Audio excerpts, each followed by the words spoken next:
Magandang araw po, Midnight DJ, at ganun din sa lahat ng iyong tagapakinig. Tawagin mo na lang ako sa pangalang Mika o Teacher Mika.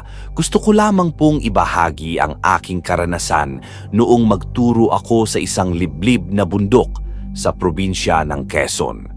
Ang unang araw ko sa pagtuturo doon sa isang liblib na barangay sa bundok ng Quezon ay puno ng tuwa at kaba.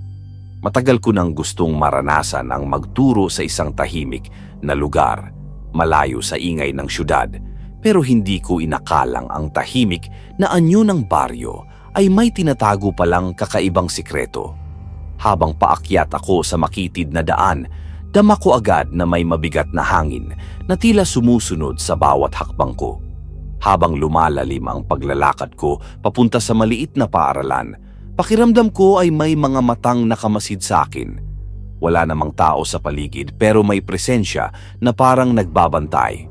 Pilit kong iniisip na baka dahil lang bago ako sa lugar na iyon, kaya ganoon ang pakiramdam ko. Nang makita ko ang paaralan, napakaliit nito at gawa lang sa kahoy. May malaking puno ng balete sa tabi ng silid at kahit tirik ang araw ay may malamig na hangin na dumadaloy sa paligid. Ramdam kong kakaiba ang lugar pero pinili kong ituon ang isip ko sa pagtuturo. Sa unang linggo ko, naging masunurin at mababait ang mga bata. Labis silang masaya dahil may bagong guro. Pero kahit masigla sila, may kakaiba akong napapansin sa ilang matatanda sa baryo. May mga araw na napakadilim ng tingin nila sa akin, para bang may iniisip silang hindi ko maintindihan. Hanggang isang hapon, habang nag-aayos ako ng gamit sa loob ng silid-aralan, nakaramdam ako ng malakas na hangin na pumasok kahit sarado ang pinto. Ang mga papel ay biglang nagliparan at parang may malamig na kamay na dumaan sa batok ko. Napatingin ako sa paligid ngunit wala namang tao. Kinagabihan habang naglalakad ako pauwi sa inuupahan kong maliit na kubo, napansin kong may aninong sumasabay sa akin. Hindi ko makita ng malinaw pero malinaw kong naririnig ang yapak na hindi tugma sa paglakad ko. Parang may sumasabay ngunit humihinto kapag humihinto ako.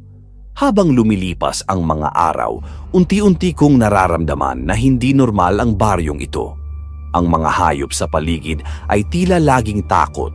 Ang mga aso ay madalas tumahol sa dilim kahit walang dumaraan. Minsan, may mga sigaw sa malayong bahagi ng kagubatan. Mga sigaw na hindi ko matukoy kung tao o hayop. May ilang residente na palaging nakangiti sa akin, pero kakaiba ang kinikilos nila kapag lumalapit ako. Parang pinipilit nilang maging normal pero may lihim silang hindi masabi. May mga mata silang tila lumiliwanag pag tumatama ang buwan. Isang gabi, habang nagbabasa ako ng lesson plan, narinig ko ang malalakas na kaluskos sa bubong. Parang may mabigat na nilalang na naglalakad doon. Hindi iyon parang pusa o unggoy. Mabigat, mabagal, at parang hindi nagmamadali. Hindi ako makatulog dahil sa tunog at mas lalo pa akong kinilabutan nang marinig ko ang pag-ungol na hindi ko kayang ilarawan. Hindi siya tunog ng tao, hindi rin tunog ng kahit anong hayop na alam ko. Parang pinaghalo na iyak, galit at gutom.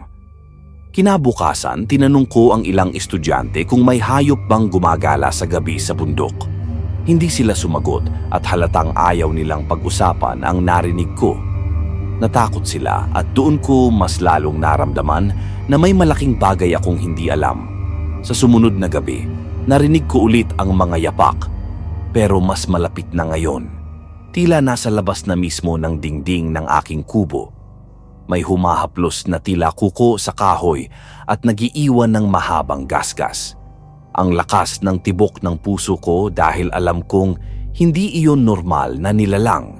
Nang sumilip ako sa bintana, nakakita ako ng dalawang pulang mata sa dilim. Hindi gumagalaw, nakatingin lang sa akin. Nang kumislap iyon, parang biglang naglaho ang anino na parang tinangay ng hangin. Kinabukasan, hindi ko na maiwasang magtanong sa isa sa mga matandang babae. Hindi siya nagsalita pero ang titig niya ay parang nagsasabing may dapat akong pag-ingatan. Hindi ko alam.